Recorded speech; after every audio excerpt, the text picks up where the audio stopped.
The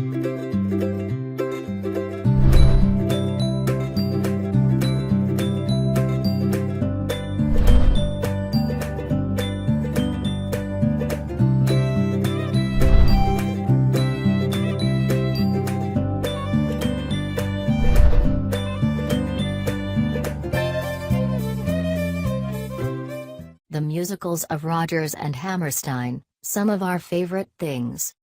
The musical Oklahoma first charmed audiences on Broadway 75 years ago.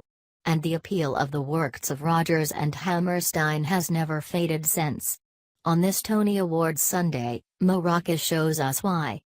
The musical Oklahoma couldn't begin more simply. Under a big, open sky, a cowboy named Curly sings about a bright golden haze on the meadow. The 1955 movie version was a hit, but the original Broadway production was a revelation. It was so naturalistic, so quiet, so ordinary as to be radical in the world of musical theater, said author Todd Purdom. The show, the first by the team of Richard Rodgers and Oscar Hammerstein II, was a smash when it opened in 1943. The duo had written their own ticket, and over the next 16 years would take audiences from Oklahoma to the South Pacific, to the court of Siam, and finally to those Austrian hills so alive with you-know-what. In his new book, Something Wonderful, Rodgers and Hammerstein's Broadway Revolution by Henry Holt, Purdom starts at the very beginning. Rodgers and Hammerstein, he writes, seemed destined for each other. Both grew up in Manhattan, went to Columbia University, and married women named Dorothy.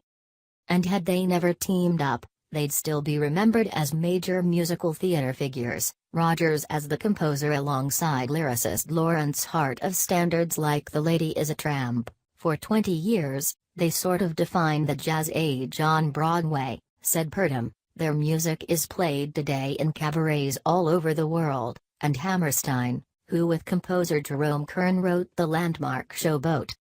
But Hammerstein had had about 12 straight years of flops on Broadway, when he and Rodgers teamed up.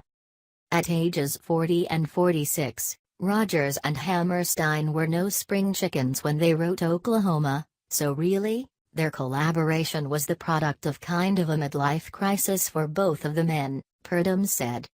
Rocca asked, which came first, words or music? In this case, the words usually came first, which is exactly the opposite of the way that both men had worked before. But Oscar had always wanted to write the words first, and Dick was perfectly willing to do that.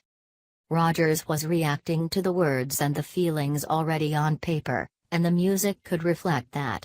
So, I think that was part of why Rodgers and Hammerstein's songs have endured, because they're deep, they're rich.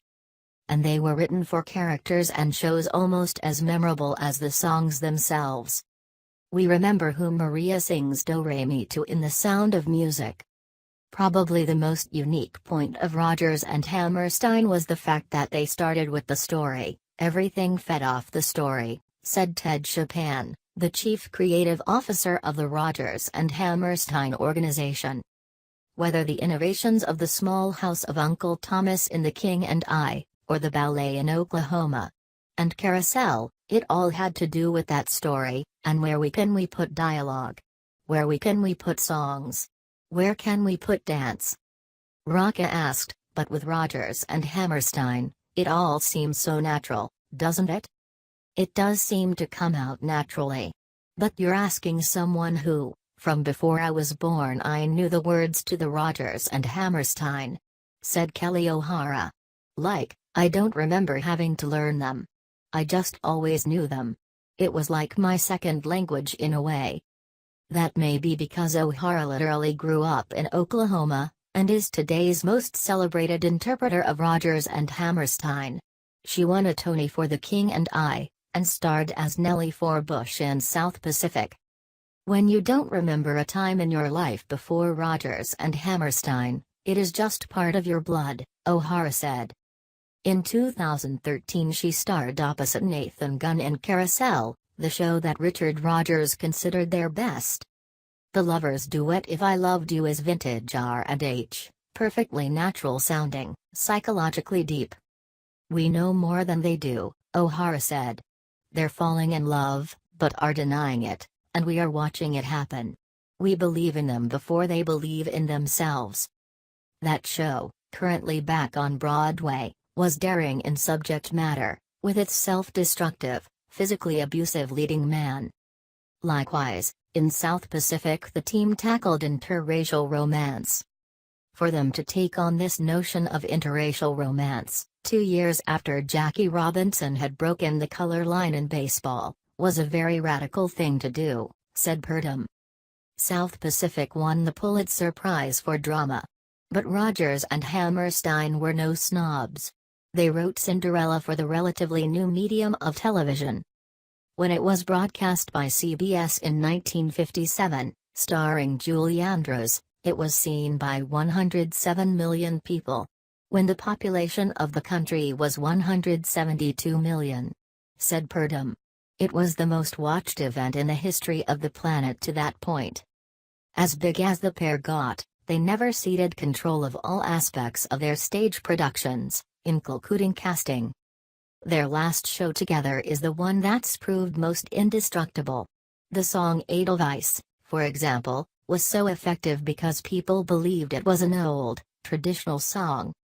Theodore Bikel, who was the original Captain Von Trapp, said that people would come up to him at the stage door and say, "Oh, I know Edelweiss well," but only in the original German, Purdom said.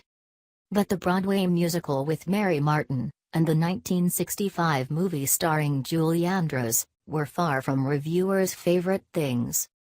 Chopin said, "Luckily, the people who did not feel that way, starting in November 1959 and continuing to this day, is the audience."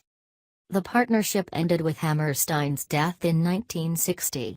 Choreographer and longtime collaborator Agnes DeMille wrote to Oscar's widow, "Girls and boys are gonna talk with his words, and may perhaps not be aware whom they quote. He will be in the air they breathe." I love that image, and it's so true, Purdom said. You can't walk around America today without hearing Oscar Hammerstein's words and Richard Rodgers' music, they're everywhere. Publicly, the only thing that ever seemed to come between them was that ampersand. They maintained an unbroken front of unity to the world, Purdom said. But privately, each felt regret and resentment, and they died not knowing whether each had liked the other. Did they like each other? I think they very much respected each other, said Purdom. I think they were both puzzled by each other. Hammerstein thought that Rodgers was distant and cold, and Rodgers thought that Hammerstein was opaque and private. But, thank God that they liked working with each other.